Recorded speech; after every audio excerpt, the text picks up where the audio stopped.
Hi and welcome to Crochet by Tasha B. In this video I will be showing you how to start a project. Well, the first thing that we do is we make a slip knot.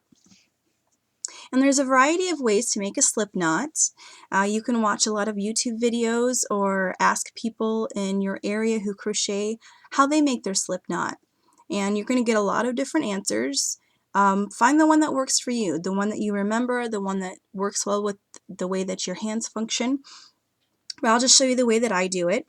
I take the end that's actually going to the ball and I hold that in my left hand. And the end that is cut here, I wrap that around my index and middle finger. I go from front to the back and I bring it to the front again and cross it over the first one to make an X. I take the end that's coming out the back, so I kind of open up my two fingers here to make some space, and I take that and I push it inside there. Push it inside what's on the back of my fingers, and then I hold it on my thumb. I just made a new loop there. I'm holding it on my thumb, and then the end I'm holding that with these fingers because I don't want it to come out too much. This is going to be the end I have to weave in later. I don't want it to be too short, so I'm holding that in place so I don't lose too much of it. Alright, so holding the loop on my thumb, I'm going to keep that there and drop my left hand. Take these two ends and tighten up the knot. It's a slip knot, so it slips nice and easy. What's on my thumb is what I put on my hook. Alright, let me show you that one more time. Okay, holding in my left hand, I wrap this around my two fingers. Coming back around, I make an X on the top of my index finger. Push this end through the loop that's on the back. So I make a new loop and put it on my thumb. Drop the left hand and tighten everything.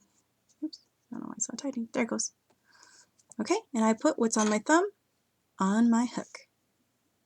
Alright. And then I bring my loop, as I do with all my loops, up to the shaft of my hook. This is the most important part of your hook, is the shaft. This is the actual diameter of your hook. It's going to create the size of your stitches.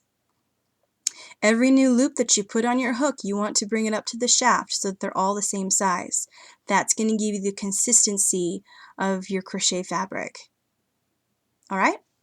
So, get my left hand going with my yarn.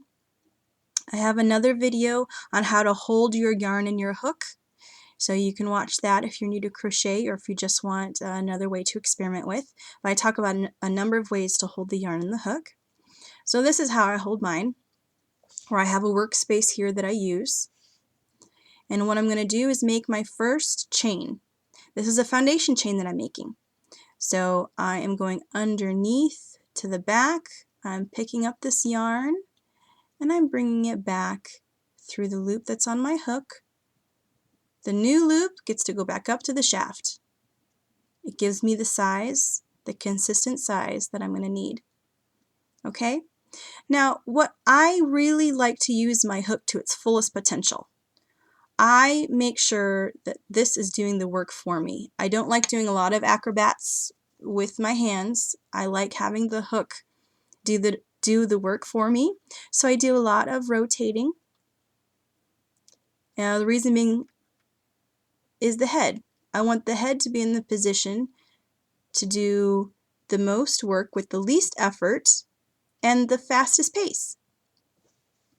So I have this new loop on my hook. I am pushing it.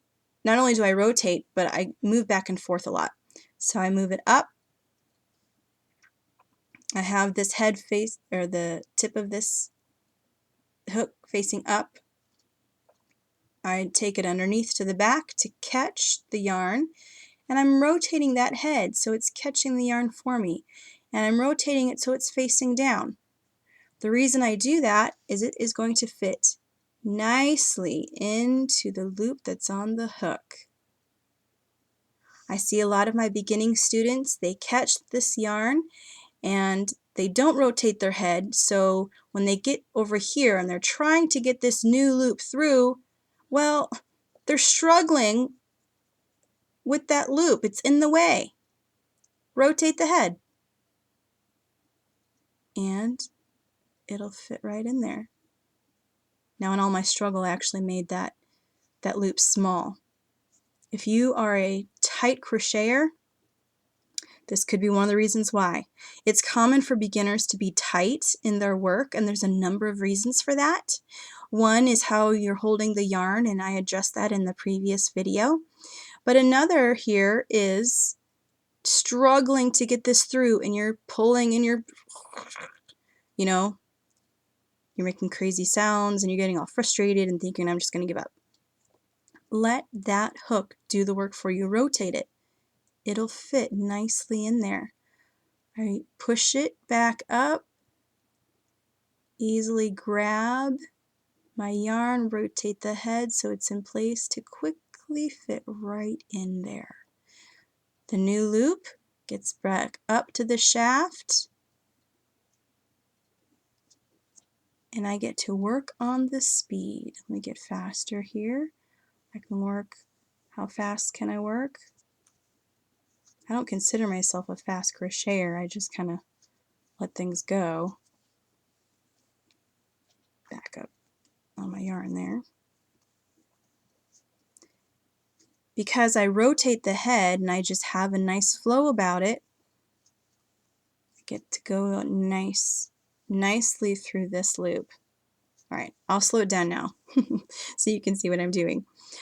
But something else you need to consider when you're making your foundation chain is that our foundation chains we tend to do loosely.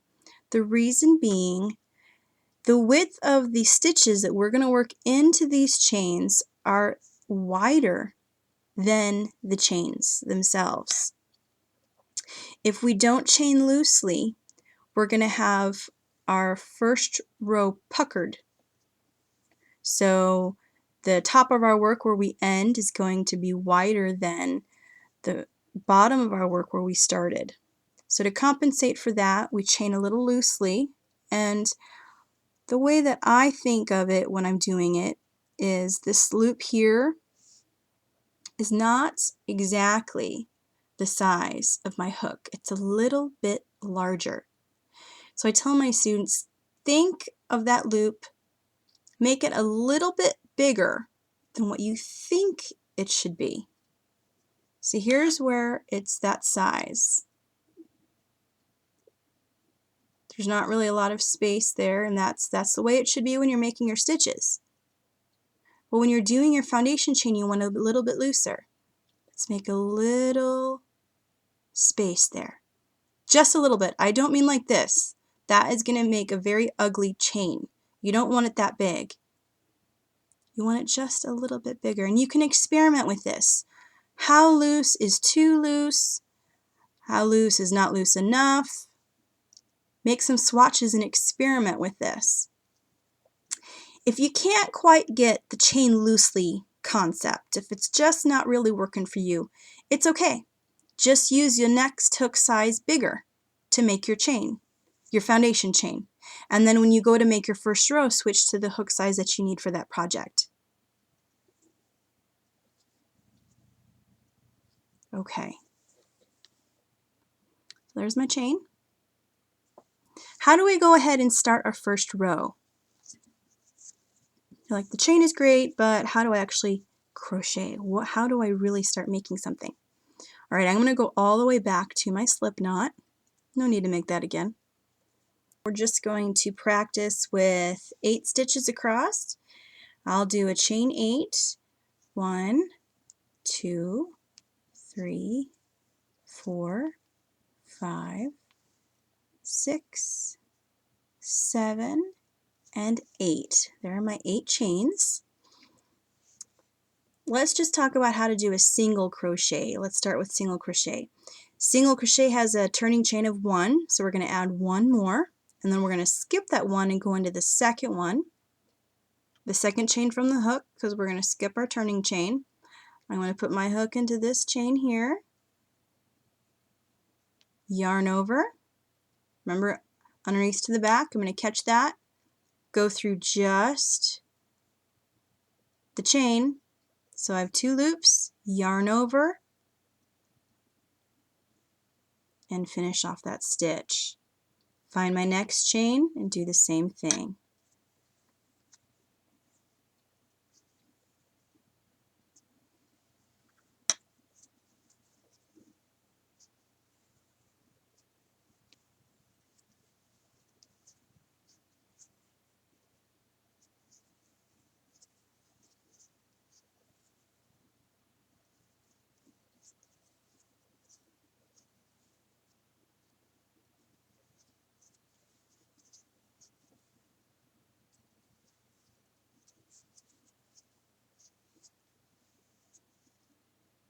There is my foundation chain with a single row of single crochet. And now my project has started. I'll look forward to other videos that show you how to continue on with projects or to tackle some of the difficult things that come up in crochet. Thank you for watching Crochet by Tashia B.